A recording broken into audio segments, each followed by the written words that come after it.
ناظرین، پنجاب کی پہلی وزیر اعلیٰ خاتون مریم نواز شریف اور جنہوں نے عہدے پر آتے ساتھ ہی سب سے پہلے اعلان کیا کہ بچوں اور خواتین کا تحفظ میری حکومت کی ریڈ لائن ہے،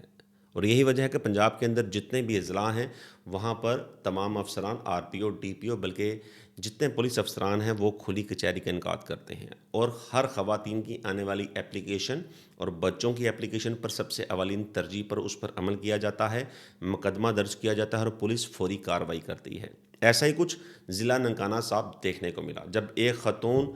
ڈی پی او ننکانہ صاحب کی کھلی کچہری میں پیش ہوئی اور درخواست دے کر اپنا ماجرا بتایا کہ 17 کی رات اس خاتون کا مالک مکان جو کہ ایک درندہ صفت جس کا نام ارشد ولد اشرف خان ہے، وہ اس کے گھر کے اندر داخل ہوا، جبکہ اس کے رات اس کے گھر میں اس کا شوہر اور بیٹا موجود نہیں تھا۔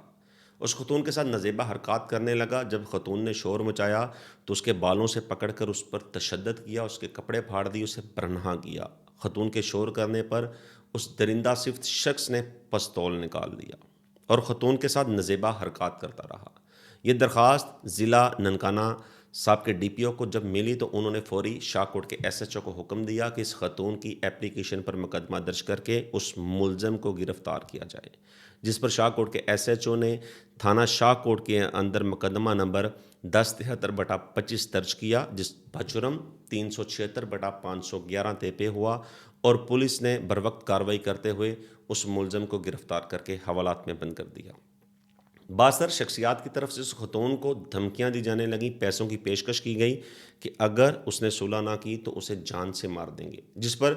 ڈی پی او ننکانہ صاحب نے مکمل یقین دہانی کرواتے ہوئے اس خاتون کو تحفظ فراہم کیا کہ تمہیں انصاف ملے گا۔ اور یہ ہم دیکھ رہے ہیں کہ جب سے وزیر اعلیٰ پنجاب مریم نواز شریف پنجاب کی وزیر اعلیٰ تعینات ہوئی ہیں، پنجاب کے اندر کرائم ختم ہوتا نظر آ رہا ہے۔ اسی کے ساتھ اجازت چاہوں گا، اللہ حافظ۔